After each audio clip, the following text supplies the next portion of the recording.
let's see here. Growing on, man. Hit it. What is growing on? I got. Why don't you take it into this? Your perlite is flammable now. Yeah.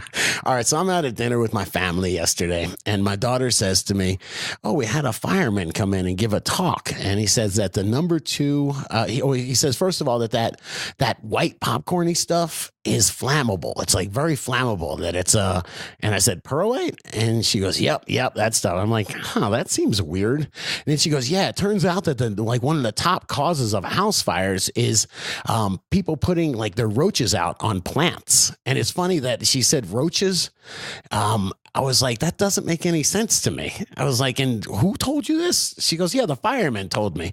He goes, the reason he became a fireman was because him and his friends were smoking and they put some roaches out on some plants and the plants caught fire and killed everybody and burnt him really bad. And that's why he became a fireman.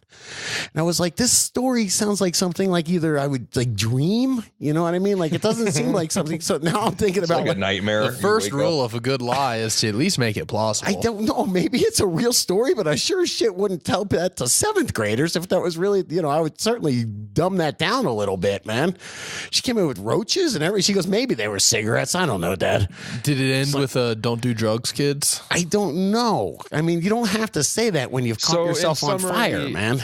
In summary, like literally, she said a lot of fires are started by people putting out their joints in plants. That's what she said to me coming home from seventh grade when the fireman showed up to talk to her. And I was like, and she told me perlite's explosive.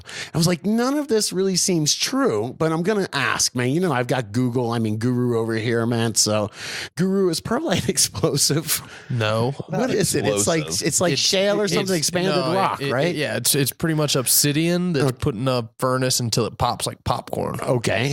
Okay, so no way it's flammable because it's already been heated to 3,000 degrees or something crazy. We were talking about peat, how they do burn peat for heat, and these soils are mostly peat, but is soil, I don't know how is soil flammable?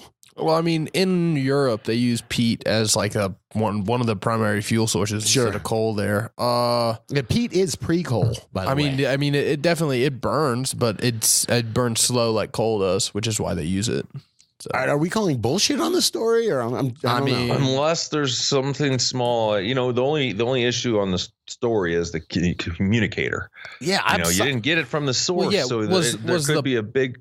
Was the pot that the plant was in dead and just completely dry? I don't know. All I know is I have to speak to these same kids next week. And I'm like, maybe I should alter my tack a little bit, man. I don't know about you, but I know I've heard my seventh grader tell me a story, and then the actuality is unbelievably different. I love my kid's filter, man. She needs her own YouTube channel, man. She's got an excellent filter about it. I hope the guy was straight as a motherfucker and was like, no. You should go in there and just make a point to disprove everything that guy was saying.